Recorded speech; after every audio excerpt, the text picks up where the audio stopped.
we all want to see some red on the crude. That's not happening for sure. But what about equity markets? More red before we see some definitive green?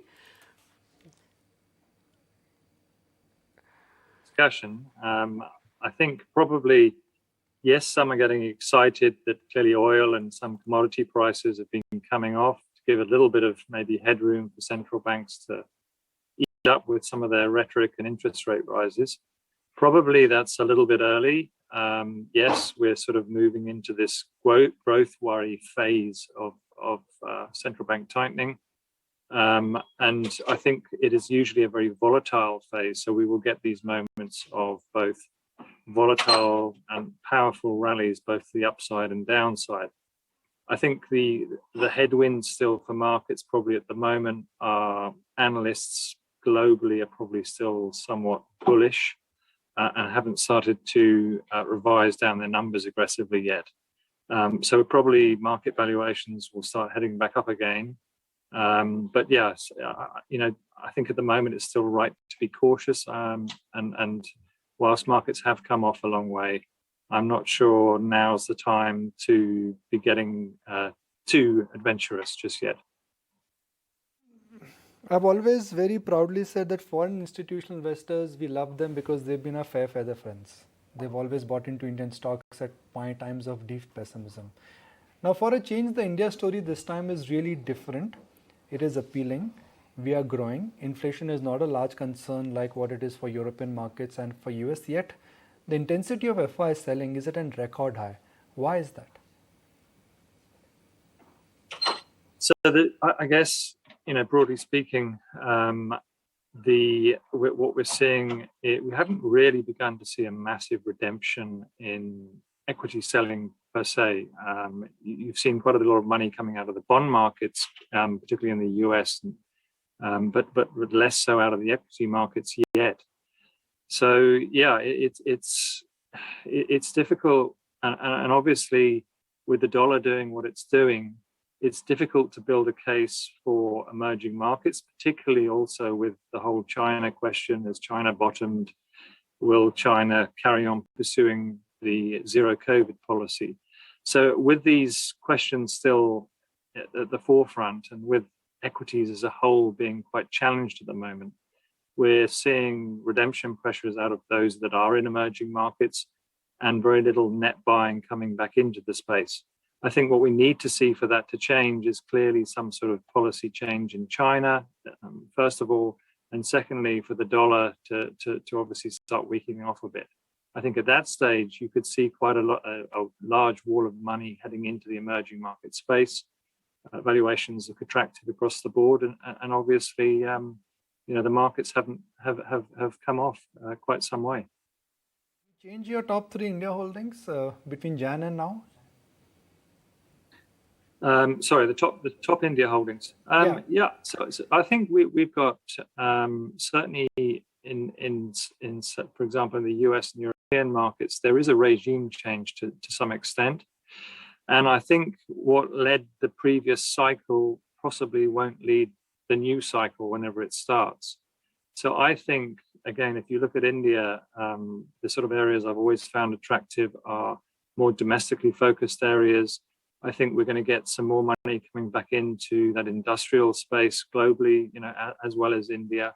Back into, yes, they're cyclical areas, but back into less growthy, but perhaps more value-orientated parts of the market that have been ignored for some time. So industrials, yes, probably, any portfolio manager always has to have a good slug of their allocation in India towards financials, the banks, the private banks, etc. So I guess from an Indian perspective, the question comes back, what do you do with IT? Will that sector continue to do very well as it has done? I think it will continue to do well, but possibly not the leader of the next cycle. Okay, so that's the word coming in on financials and IT, the two spaces that you would selectively prefer at the moment. But what's your take regarding the entire metals pack? We saw quite a bit of upturn on those counters at the start of the year, but the rally seems to have fizzled out there. Is there something more sustainable of an upside which one can expect over the next 2 to 3 years, or do you think the best is behind? No, I think that space is a very interesting one. I think the commodity sectors as a whole, with a few parts of the market that were holding up, now clearly they've been cracking over the last month or so. Obviously over growth concerns, but I think if you on a 2 or 3 year view, the complex still does look very interesting. Obviously, it's, as I said, there's some worries over growth in the short term. But certainly on a longer term view, I think we will see a pickup in infrastructure spending globally. We've still got ahead of us this huge amount of spending that needs to take place on the green economy, and particularly in some developed markets where they're trying to reduce their reliance on energy exports from Russia. So we've got a lot of spending in a lot of areas, which is quite bullish for certain commodity complexes. So yes, I think the area is interesting. It's just in the short term coming under some pressure. But I would say that certainly if some of these counters carry on heading south, then they're certainly getting very interesting to buy. Even autos, for that matter, Jonathan, I don't know how closely that you're looking at this space. Some of the two-wheelers are getting re-rated after the recent correction. Some of the, auto majors which have a high contribution in their revenue pie towards the rural end of the economy and are rather, tractor, farm equipment majors, they're the ones which are continuing to sit at a life high. And then some others which are, passenger vehicle dominated, they are the ones which are also beginning to take off from the lows. Anything that you find interesting here? Yeah, look, I guess it's best to stick with the leaders. And, obviously, Maruti continues to dominate in the passenger vehicle market. Again, I know there's been a lot written about falling commodity prices. That's of great benefit to these companies that are using a lot of steel and aluminium, et cetera, et cetera. Yes, that's a very short-term factor. I still do worry that we're not quite through from an energy market perspective with oil going back down significantly lower.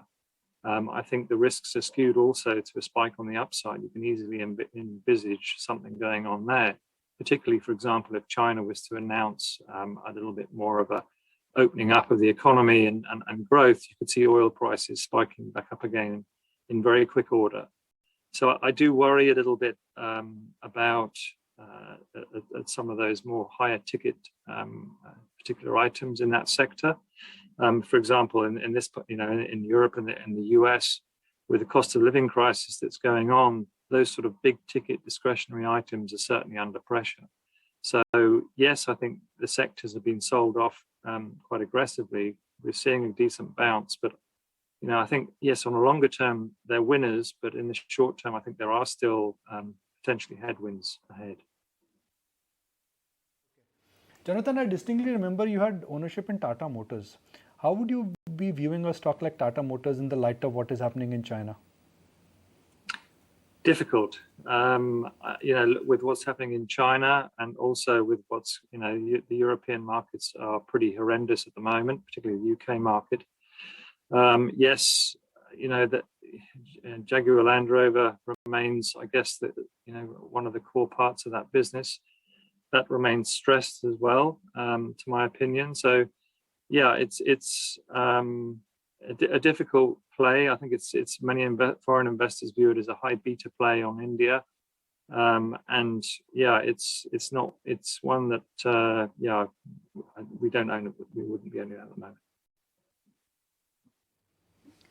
Okay, so that's the word on Tata Motors. Jonathan, you did speak about the financial space. Just wanted to scratch that point further. Which are the names that you're looking at positively? Are these the large private banks, the likes of HDFC Bank, ICICI Bank, etc., or is it now the public sector banks as well? We just spoke with the SBI management this morning, and they sounded fairly optimistic.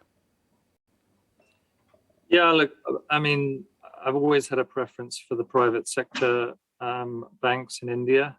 That's been the case for a long time, and I don't see that changing anytime soon.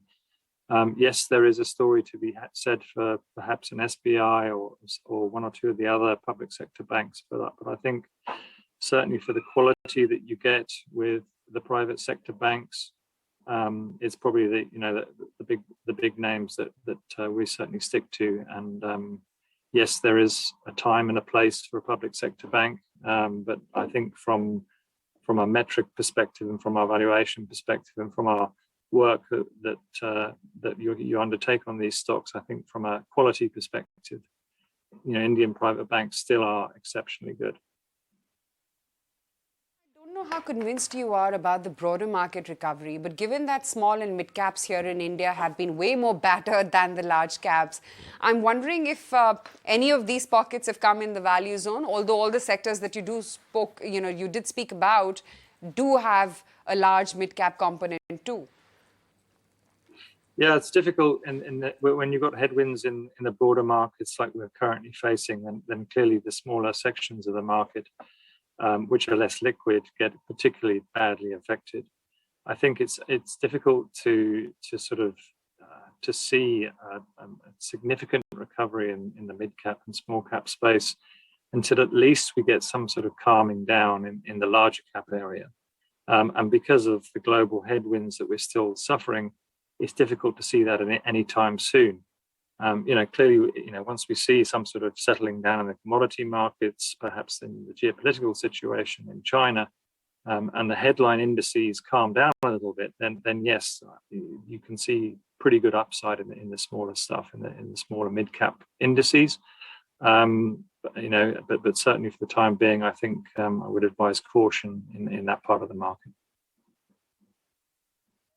Bank is also making a comeback. What's interesting about the market setup is that a lot of so-called under-owned value, typically stocks which have done nothing for years, they are the ones who are coming back. For example, IndusInd Bank. For example, Indian Hotels, Sun TV. Some of these stocks are actually making a comeback.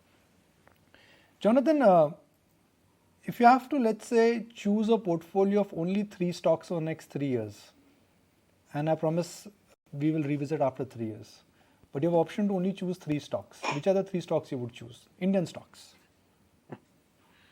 Yeah, look, I mean, we try and, compounders, Indian compounders are what we like. The stocks you just mentioned, I think, are interesting. An Indian hotel, I think globally hotel stocks are fascinating at the moment. And I think, as I said previously, we are undergoing a regime change where some of the parts of the market which haven't been looked at or ignored for many years are potentially going to be leaders in the next cycle. But I think, if certainly for me, as a foreign investor in the likes of a market like India, the larger compounders that have delivered in the past will likely continue to deliver in the future. So, an ICICI Bank or a HDFC Bank, and yes, I know there's mergers and all sorts going on with that one, but again, very well managed businesses, still a large runway of growth ahead. So I think you need a private sector bank in there. Yes, probably. I know I was slightly more cautious about the IT space, but you probably have 3 stocks. I'd have one in a bank, one in an IT stock, be it a TCS or even an Infosys. Would be those would be 2, and then finally probably an L&T. So all large cap, all not exactly unusual, but certainly from a foreign investor, when you're looking at India, those play into 3 big themes that we like to access in India. 493 points up for the Sensex, Nifty not at the highest point of the day. We've got 30 minutes left. Any BTST idea? So I think I would go with the auto stocks, and I would go with M&M, in fact. So Maruti, TVS Motors, these stocks have done pretty well for themselves. M&M is one stock which has done exceptionally well in the last 2-3 months. Somehow the stock has gone a bit sideways, but I think at 1,015 or 20 levels on spot, I think it seems to be a good buy, and I would probably sense the previous highs to be taken out this time around for M&M. So even if for short-term traders looking at a PTST or maybe a 1 or 2 days of play, I think 1,060 could be a target for M&M. Stop loss for this trade is 1,000. It's amazing. I remember 2018, everyone thought that there are only roads and no cars. And then came the glut in the auto sector. When everyone thought that there are no cars and only roads. So that is what is happening in the auto sector. And then there are cars, but only EVs. Yes. That was also one phase. And now then there were two-wheeler stocks which only started getting fire. Exactly. So that is how things move. There's a very famous line I'd like to quote here, and I'll get Jonathan to comment on it. We always overestimate the impact of disruption in the short term, and we always underestimate the impact in the long term. It's not me, it's Bill Gates. So that is what has happened. That is, I wish I could think like this. I wish. We knew it was Bill Gates, but yeah, anyway. Just endorsing it. Copyright issues. So, okay, Jonathan, how would you like to put this Bill Gates thought into an investment process? Yeah, look, I mean, again, like you're just talking about, I think India does offer very compelling investment opportunities. But as we all know, it's the price you're willing to pay for it. That's the issue. I think genuinely long-term investors, it doesn't pay to get too clever from a timing perspective. If you're looking for your pension or your very long-term investments, the equity markets, the Indian equity markets do look very attractive on a very long-term basis. I think in the shorter term, we've still got headwinds. We still don't know what's happening with inflation. Quite frankly, yes, it should start to come off. And therefore, probably in the short term, we still need to be cautious. Yes, the markets have come off a long way. We're going to get this whipsawing effect over the next month, 2 months, but probably in the latter half of the year, maybe even in the final quarter. And I know a lot of people always say this, but probably by the final quarter, we'll have some more clarity on what's going on globally from liquidity and interest rates. And possibly that's a good point where markets probably will start heading back higher.